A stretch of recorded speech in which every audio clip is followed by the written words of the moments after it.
दोस्तों नमस्कार, ए news office पर आपका स्वागत है और मैं हूं नीरज अधिकारी। चंडीगढ़ मुख्य रूप से कर्मचारियों का शहर कहलाता है।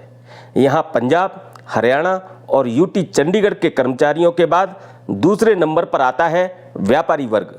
इन दोनों खास वर्गों को चंडीगढ़ की चुनावी राजनीति की दृष्टि से देखें तो कर्मचारी साइलेंट वोटर हैं, लेकिन व्यापारी वर्ग खुलकर राजनीतिक दलों का समर्थन करता दिखता है। इसलिए माना भी जाता है कि चंडीगढ़ का व्यापारी वर्ग जिस राजनीतिक दल की तरफ मुड़ जाता है, जीत उसके साथ जुड़ जाती है, क्योंकि व्यापारी अक्सर घाटे का सौदा नहीं करता, तोल मोल में भी गच्चा नहीं खाता। चंडीगढ़ की चुनावी राजनीति में व्यापारियों की भूमिका को देखते हुए ही लोकसभा उम्मीदवार बाजारों में वोट मांगते दिख रहे हैं। अलग अलग मार्केट और व्यापारियों के संगठनों के साथ मीटिंग कर रहे हैं। इस बार चंडीगढ़ के व्यापारियों का रुख क्या है, उनकी समस्याएं क्या हैं, उनका फैसला क्या है, आज इस पर चर्चा शुरू करने से पहले आपसे यही निवेदन है कि यदि आपने अभी हमारे चैनल को सब्सक्राइब नहीं किया है तो सब्सक्राइब करके स्वस्थ और स्वतंत्र पत्रकारिता को अपना समर्थन जरूर दें। साथ में बेल आइकन भी दबा दें ताकि हमारे वीडियो के नोटिफिकेशन आपको मिल सके। तो आज की चर्चा पर आगे बढ़ते हुए पहले चंडीगढ़ की ताज़ा राजनीतिक गतिविधियों पर एक नज़र डालते चलते हैं। चंडीगढ़ प्रदेश कांग्रेस में लोकसभा सीट के लिए पूर्व केंद्रीय मंत्री पवन कुमार बंसल का टिकट कट जाने के बाद से प्रदेश कांग्रेस अध्यक्ष एच.एस. लक्की के हो रहे विरोध के बीच अब पार्टी ने पूरे मामले पर सख्ती दिखानी शुरू कर दी है। आज प्रदेश कांग्रेस अध्यक्ष एच.एस. लक्की ने अनुशासनहीनता के आरोप में जिला कांग्रेस अर्बन 3 के अध्यक्ष परवीन नारंग बंटी को 6 साल के लिए पार्टी से निष्कासित कर दिया। इसके बाद परवीन नारंग अपने समर्थकों के साथ भाजपा में शामिल हो गए। इसके अलावा चंडीगढ़ प्रदेश यूथ कांग्रेस के उपाध्यक्ष परीक्षित राणा ने भी कांग्रेस को छोड़कर अपने कई साथियों के साथ भाजपा का कमल थाम लिया है। इससे पहले कांग्रेस नेता जितेंद्र कुमार तोती ने कांग्रेस छोड़कर अपने समर्थकों के साथ भाजपा ज्वाइन कर ली। तोती ने 2021 के नगर निगम चुनाव में कांग्रेस के टिकट पर पार्षद का चुनाव लड़ा था। इस राजनीतिक आवाजाही के बीच चंडीगढ़ लोकसभा क्षेत्र में भाजपा और इंडिया गठबंधन के उम्मीदवारों ने अपने जनसंपर्क अभियान को भी और तेज कर दिया है। भाजपा उम्मीदवार संजय टंडन लगातार लोगों के साथ बैठकें करके मोदी सरकार के 10 साल के कार्यकाल की उपलब्धियों को बता रहे हैं। वहीं इंडिया गठबंधन के उम्मीदवार मनीष तिवारी भाजपा और मोदी सरकार की नीतियों को कटघरे में खड़ा करते हुए लोगों से कह रहे हैं कि इस बार का लोकसभा चुनाव देश में संविधान और लोकतंत्र को बचाने की लड़ाई है। इंडिया गठबंधन और भाजपा के नेताओं के बीच एक दूसरे के उम्मीदवारों को लेकर व्यक्तिगत आरोप और बयानबाजी भी खूब हो रही है। अब बात करते हैं चंडीगढ़ की चुनावी राजनीति में व्यापारियों की भूमिका और उनके रुख की। दरअसल चंडीगढ़ के मार्केट्स 2 कैटेगरी में बटे हुए हैं। पहली है शोरूम और दूसरी है बूथ मार्केट, और इनमें कारोबार करने वाले व्यापारी मुख्यतः 4 संगठनों में बटे हुए हैं। इनमें एक है चंडीगढ़ व्यापार मंडल, दूसरा है चंडीगढ़ बिजनेस काउंसिल, तीसरा है उद्योग व्यापार मंडल और चौथा है बूथ मार्केट्स एसोसिएशन।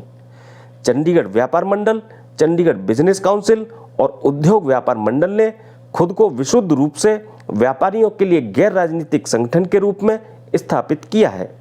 इसलिए ये तीनों संगठन अपने नाम के बैनर तले न कोई राजनीतिक कार्यक्रम आयोजित करते हैं और न ही किसी चुनाव में किसी राजनीतिक दल को खुलकर समर्थन देने का ऐलान करते हैं। लेकिन इन संगठनों से जुड़े पदाधिकारी और सदस्य व्यक्तिगत रूप से अलग अलग राजनीतिक दलों के कार्यक्रमों में देखे जाते हैं। अब सवाल ये उठता है कि एक संगठन के तौर पर चंडीगढ़ के व्यापारी क्या कोई राजनीतिक और चुनावी फैसला नहीं करते हैं? तो मैं आपको बता दूं कि ऐसा बिल्कुल नहीं है। बस इतना है कि इस फैसले की सार्वजनिक घोषणा नहीं की जाती है। पदाधिकारी संगठन के तौर पर अपने रुख का मैसेज सभी सदस्यों तक पहुंचा देते हैं, लेकिन इसकी छूट सभी को है कि वे अपने वोट की दिशा अपने विवेक से भी तय कर सकते हैं। हालांकि आमतौर पर व्यापारी सदस्यों को संगठन के नेतृत्व के फैसले का इंतजार रहता है। तो अभी ये सभी व्यापारी संगठन उम्मीदवारों को तोल मोल रहे हैं। इसीलिए उम्मीदवार लगातार व्यापारियों को अपने पक्ष में प्रभावित करने की कोशिश कर रहे हैं। आज इस व्यापारी राजनीति पर चर्चा मैं इसलिए भी कर रहा हूं कि कल से शुरू हो रहे नए सप्ताह के भीतर चंडीगढ़ की व्यापारी राजनीति में लोकसभा चुनाव को लेकर एक बड़ा फैसला होने जा रहा है। इसकी पूरी जानकारी सबसे पहले इसी चैनल पर आपको मिलेगी। लेकिन चंडीगढ़ के बूथ मार्केट्स ने एक बहुत क्लियर और बड़ा फैसला बाकी संगठनों से पहले आज सुना दिया है, क्योंकि इस समय शोरूम वाले बाजारों के मुकाबले चंडीगढ़ के बूथ मार्केट्स समस्याएं ज़्यादा झेल रहे हैं। हमने इस पर चंडीगढ़ के बूथ मार्केट्स की एसोसिएशन के अध्यक्ष और चंडीगढ़ के सबसे मशहूर शास्त्री मार्केट सेक्टर 22 के प्रधान मुकेश गोयल से बातचीत की। सुनिए गोयल साहब, चंडीगढ़ में बूथ मार्केट्स की प्रॉब्लम्स क्या हैं? सबसे पहले तो नीरज जी आपका बहुत बहुत धन्यवाद। आपने हमें समय दिया और हमारी मार्केट की समस्याएं सुनने के लिए आए। हमारी मार्केट की बहुत प्रॉब्लम्स हैं। 1990 से हरमोहन धवन जी के समय से उनकी कृपा से हम लोगों को रेडी मार्केट से बूथों में कन्वर्ट किया गया था, और तब से लेकर आज तक दोबारा किसी भी पॉलिटिशियन ने, किसी भी सरकार ने हमारी सुध नहीं ली। जबकि एक बहुत बड़ा चंक, चाहे वो इनकम टैक्स का है, चाहे वो जीएसटी का है, चाहे किसी भी चीज़ का है, वो बहुत बड़ा चंक हम दुकानदारों के हिस्से से जाता है। और हमारी इतनी समस्याएं हैं कि अभी पीछे आप देखिए, मैं आपको रिसेंटली की समस्याएं बता देता हूँ। एक वेंडर एक्ट आ गया था, हमारी मार्केट के सामने वेंडर बिठा दिए गए, जो बिल्कुल ही इलीगल है। जबकि वेंडर एक्ट ही कहता है भी किसी भी मार्केट से 100 मीटर की दूरी से कम में आप किसी वेंडर को नहीं बिठा सकते। हमारी मार्केट से 25-30 मीटर की दूरी पे वेंडर बिठा दिए। चलो, वो हमारे गरीब भाई हैं, उन्होंने भी रोटी खानी है, हम ऐसा नहीं कहते उनको ना बिठाओ, लेकिन उनको किसी सिस्टमेटिक तरीके से शहर में बिठाओ। एक तरफ हम स्मार्ट सिटी बनाने की कोशिश कर रहे हैं, एक तरफ हम इसके अंदर जहर घोल रहे हैं। तो सेंट्रल गवर्नमेंट इतना पैसा दे रही है, कहाँ लग रहा है? और सेकेंडली, अब हमारी मार्केट की, शास्त्री मार्केट की सबसे बड़ी समस्या है कि हमारी मार्केट का एक ही एंट्री और एक ही एग्ज़िट है। 322 बूथ हैं इसके अंदर, 10,000 लोग डेली इसके अंदर आते और जाते हैं मार्केट में। और आप सोचिए, भगवान ना करे कि अगर कोई इंसिडेंस हो जाए तो उसका रिस्पॉन्सिबल कौन है? हम हर पॉलिटिशियन के पास गए, हमने हर कॉरपोरेशन कमिश्नर मैडम को लिख के दिया, स्टेट ऑफिस में लिख के दिया। वो सिर्फ़ और सिर्फ उनका जो टारगेट रहता है वो हमें थ्रेट करने तक रहता है। एक सूट बाहर टांग दिया, उसकी फ़ोटो खींच के ले गए, लाखों रुपए पेनल्टी लगा दी। हम लोग फिर भी जमा करवाते हैं। उनको जो बाहर वेंडर बैठे हैं वो नज़र नहीं आते, हम दुकानदारों को टारगेट करते हैं। तो अब पिछले 2-4 महीने से थोड़ा सा मार्केट को रिलैक्स मिलना शुरू हुआ है। और अब प्रधानमंत्री जी पूरे हिंदुस्तान के अंदर बाथरूम बनवा रहे हैं, शौचालय बनवा रहे हैं। आपको जान के हैरानी होगी, सेक्टर 11 मार्केट के अंदर आज तक शौचालय नहीं है। कितनी बड़ी बात है। चंडीगढ़ कॉरपोरेशन के लिए शर्म की बात है कि चंडीगढ़ स्मार्ट सिटी जैसे शहर के अंदर सेक्टर 11 की मार्केट में एक भी शौचालय नहीं है। हमारे दुकानदार भाइयों को शर्म आती है जब कोई लेडीज़ पूछती है भैया बाथरूम का है। आप सदर बाज़ार में चले जाइए, वहाँ पार्किंग की व्यवस्था नहीं है। 400 बूथ बना दिए हैं, लेकिन उनकी पार्किंग का कोई इन्होंने एजेंडा पास नहीं किया, कोई सिस्टम नहीं बनाया। मोर ओवर उसके सामने अभी वेंडर बिठा दिए जहाँ पे पहले ही पार्किंग की समस्या है। आप चंडीगढ़ की ये टोटल 28 मार्केटें हैं जो रिहेबिटेशन के अंदर गवर्नमेंट ने अलॉट की थी, जिसका कि हर महीने ग्राउंड रेंट, हर एनुअली ग्राउंड रेंट भी दे रहे हैं, प्रॉपर्टी टैक्स भी दे रहे हैं, जीएसटी भी दे रहे हैं, इनकम टैक्स भी दे रहे हैं, कारपोरेशन के चलान भी भुगत रहे हैं, स्टेट ऑफिस के टैक्स भी पे कर रहे हैं।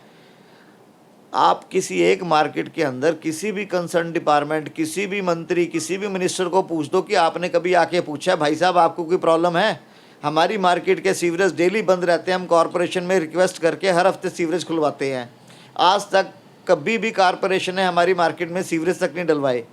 आपको मैं फ़ोटो दिखाऊंगा कि जिस दिन बारिश आती है हमारी मार्केट में बाढ़ जैसा माहौल बना होता है, और हमें शर्म आती है जब कस्टमर अपनी सलवार उठा के पानी के अंदर चल रहा होता है। हमारी मार्केट में आज तक सीवरेज सिस्टम नहीं डला है, जबकि हर काम में कोविड के अंदर हमारी मार्केटों ने सबसे बड़ा सहयोग दिया। जो गरीब भाई थे उनको अन्न की जगह अन्न दिया, पैसे की जगह पैसे दिए। गवर्नमेंट जहाँ पे हमें कहती है हम गवर्नमेंट के साथ कंधे से कंधा मिला के चलते हैं। मैं बड़ा हैरान हूँ कि इतना कुछ होने के बाद हमारी वर्ल्ड फेमस मार्केट है शास्त्री मार्केट, आज तक हमारे चंडीगढ़ के किसी भी डिपार्टमेंट ने सिवाय चालान काटने के, परेशान करने के, सुध लेने नहीं आए।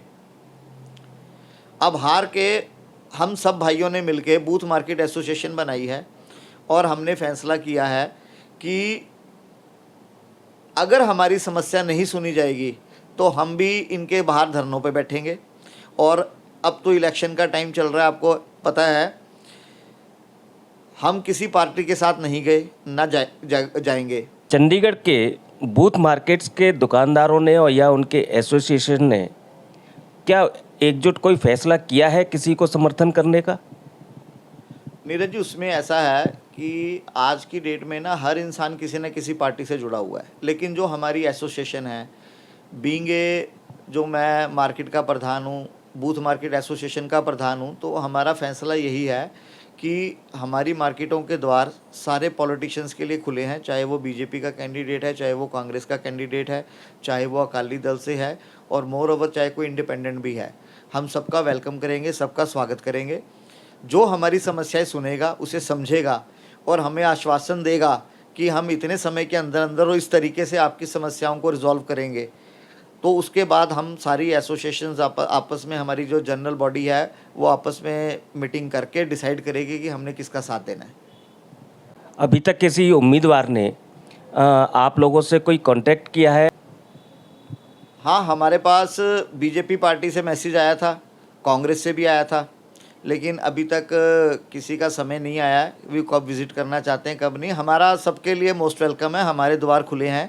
लेकिन मैं आपके चैनल के माध्यम से फिर भी एक बात कहना चाहूँगा कि हमारी एसोसिएशन, हमारी चंडीगढ़ की जितनी भी बूथ मार्केटें हैं वो उसका समर्थन करेंगी, उसको सहयोग देंगी, जो हमारी प्रॉब्लम समझेगा और हमें श्योरिटी देगा कि मैं एमपी बनने के बाद इतने समय में आपकी प्रॉब्लम रिजॉल्व करूँगा।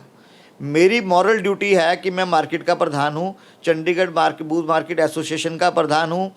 मेरी अपनी व्यक्तिगत राय किस पार्टी से मिलती है वो बाद में है, पहले मेरे भाइयों के कौन काम आता है, मेरे भाइयों के साथ कौन खड़ा है, हम उनके साथ खड़े होंगे। ए न्यूज़ ऑफिस से बात करने के लिए आपका बहुत बहुत धन्यवाद। आपको बता दूं कि चंडीगढ़ की व्यापारी राजनीति में शहर के बूथ मार्केट्स का बड़ा हिस्सा है। चंडीगढ़ में 28 ऐसी बूथ मार्केट्स हैं जो पुनर्वासित की गई हैं, जबकि 50 अन्य बूथ मार्केट्स हैं। इन सब में कारोबार करने वाले व्यापारियों की संख्या 50,000 से ज़्यादा है। खास बात यह है कि अभी तक ये सभी बूथ मार्केट्स अपनी अपनी एसोसिएशन बनाकर अलग अलग तौर पर अपनी समस्याओं के लिए संघर्ष करती रही थीं, लेकिन अब चंडीगढ़ की सभी बूथ मार्केट्स ने अपना एक ज्वाइंट प्लेटफॉर्म बना लिया है, जिसकी कमान शहर के सबसे बड़े बूथ बाजार शास्त्री मार्केट सेक्टर 22 के प्रधान मुकेश गोयल को सौंपी गई है। इसलिए मुकेश गोयल ने जो कुछ कहा वो काफ़ी अहम है। अगले कुछ दिनों में तमाम लोकसभा उम्मीदवारों को सुनकर चंडीगढ़ के बूथ मार्केट्स अपना चुनावी फैसला सुना देंगे। तब ये काफ़ी हद तक क्लियर हो जाएगा कि इस बार चंडीगढ़ का लोकसभा चुनाव किसके पक्ष में जा रहा है। चंडीगढ़ की हर चुनावी गतिविधि से अपडेट रहने के लिए आप मुझसे जुड़े रहिए और अपने सुझाव हमें कमेंट करके बताइए। आपका बहुत बहुत धन्यवाद।